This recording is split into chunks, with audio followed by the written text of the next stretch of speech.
Assalamu alaikum wa rahmatullahi wa barakatuh. Aujourd'hui, je vais te raconter une histoire, pas juste une histoire ordinaire, mais celle d'une femme dont le corps, au moment de son dernier lavage, le ghusl funéraire, brillait d'une lumière céleste.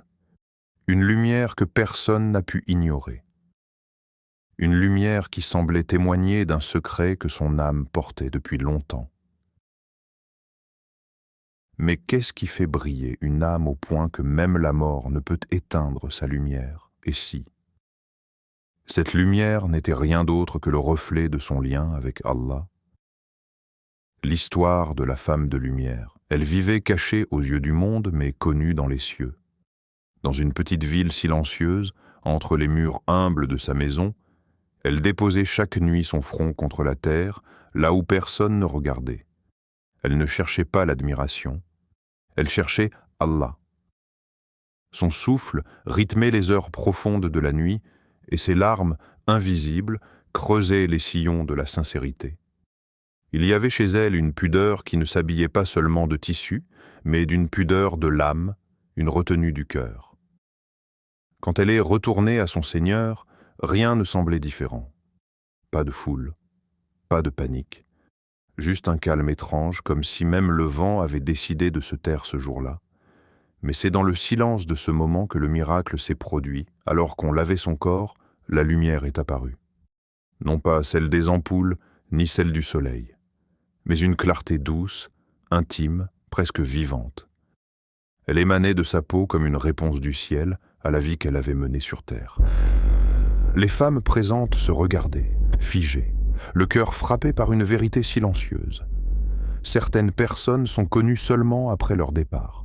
L'une d'elles, la voix tremblante, chuchota « C'est la lumière de son cœur. Elle priait toujours lorsque tout le monde dormait. Et dans ce simple murmure, il y avait un monde. Le monde de ceux qui sacrifient le confort pour la proximité divine. De ceux qui marchent dans l'ombre des gens, mais dans la lumière d'Allah. » Ainsi, dans le Coran, Allah dit « Et quant à celui qui aura redouté de comparaître devant son Seigneur et préserver son âme de la passion, alors le paradis sera son refuge. » Sourate An-Nazi'at, 79, 40 à 40 et 1. Peut-être que ce visage lumineux était un signe de cette promesse.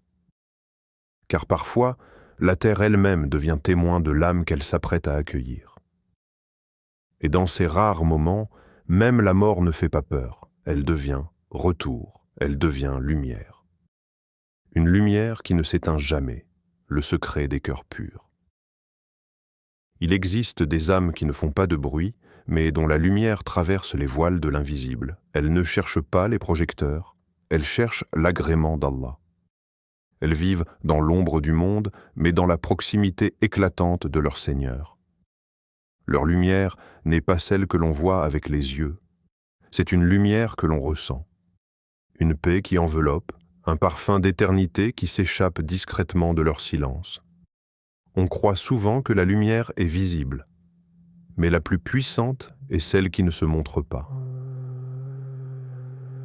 Allah dit « Est-ce que celui dont Allah ouvre la poitrine à l'islam et qui détient ainsi une lumière venant de son Seigneur » Sourate Az-Zumar 39-22. Cette lumière, ce n'est pas une récompense extérieure. C'est un souffle, une trace, une transparence du cœur qui laisse passer le divin. Les cœurs purs ne parlent pas beaucoup, mais quand ils parlent, on entend la vérité. Quand ils prient, les anges écoutent. Quand ils pleurent, le ciel s'ouvre. Et toi, si ton cœur était mis à nu aujourd'hui, que montrerait-il? Est-ce qu'il porterait les marques d'un amour profond pour Allah ou les cicatrices d'une course égarée derrière les illusions? Est-ce que tu es en paix quand personne ne te regarde? Quand tu fermes les yeux, ton âme repose-t-elle ou se débat-elle? Il y a des gens que personne ne voit, mais que les cieux regardent avec fierté. Leurs nuits sont longues, mais pleines. Leur solitude est habitée. Leur cœur parle sans langue. Ils vivent pour Allah. Ils pleurent pour Allah. Ils sourient à la douleur, car ils savent que derrière chaque épreuve se cache un rendez-vous secret avec leur Créateur. Et leur lumière, ce n'est pas celle du monde, c'est une lumière qui ne s'éteint jamais.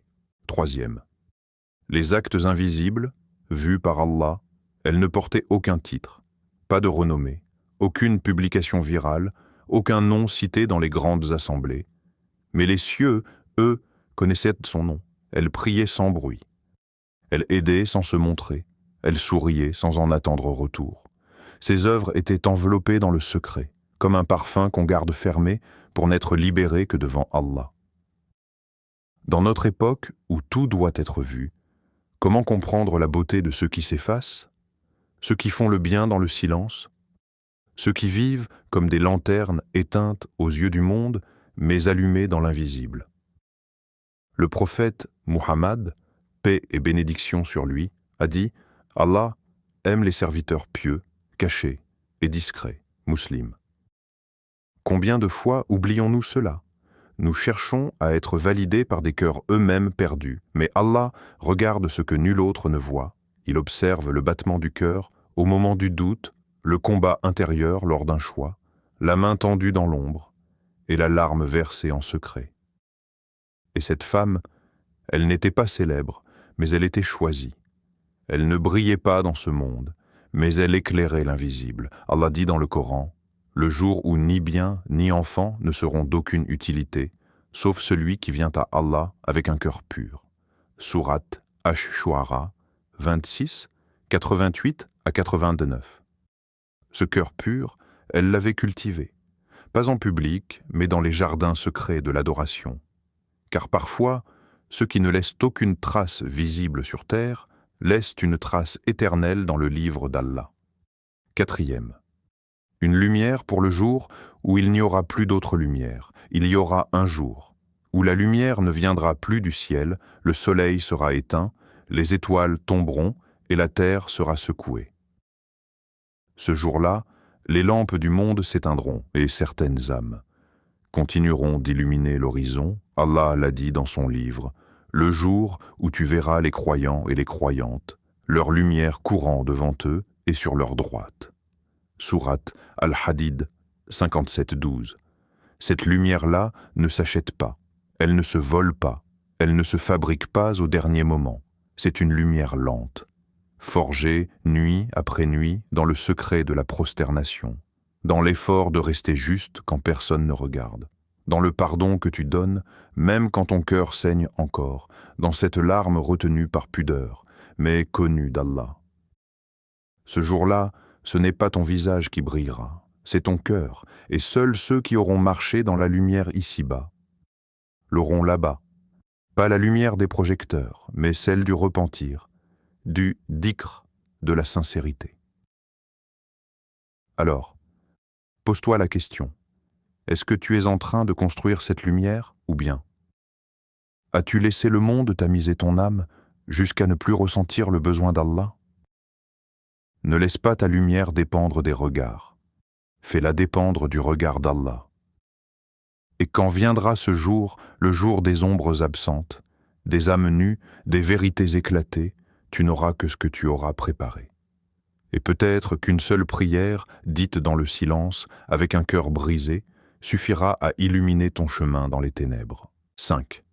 La méditation, l'âme qui brille dans l'oubli des hommes.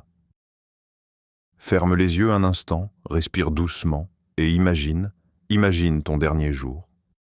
Ce moment où tout s'arrête, où ton nom n'est plus appelé, où ton téléphone ne vibre plus, où le monde continue. Mais sans toi, ton corps repose, et ceux qui t'aiment sont là. Ils te lavent avec douceur, avec pudeur. Ils te regardent une dernière fois, les yeux remplis de prières et de regrets.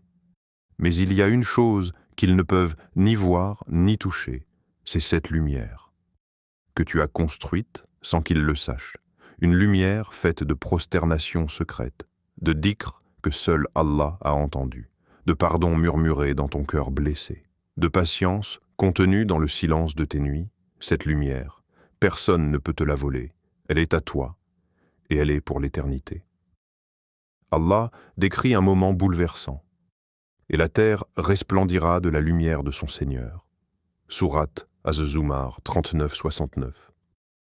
Ce verset ne parle pas seulement de la fin du monde, Il parle du commencement d'une autre lumière, celle qui mettra à nu les âmes, celle qui dévoilera la vérité, celle qui distinguera ceux qui ont brillé dans l'oubli des hommes. Alors dis-moi, veux-tu que ta tombe soit une obscurité ou une lumière? Veux-tu quitter ce monde dans le silence ou dans un éclat divin? Car ce que tu construis aujourd'hui dans le secret sera ta lumière demain dans l'obscurité. Peut-être que ce qui te semble invisible ici est ce qui te sauvera là-bas. Construis ta lumière maintenant. Ce monde est un mirage. Mais chaque prière, chaque acte sincère, chaque larme versée en secret est une brique de lumière que tu déposes dans ton au-delà. Ne cherche pas à être vu, cherche à être illuminé. Et rappelle-toi, celui qui se tourne vers Allah sincèrement, Allah lui fera une lumière avec laquelle il marchera dans les ténèbres. Tafsir d'Ibn Kathir sur Surat At-Tarim, 66.8. Abonne-toi, mon frère, ma sœur, car ici, on ne parle pas simplement à l'esprit, on parle à ton âme, à ta lumière, à ce que tu peux devenir quand tu choisis Allah.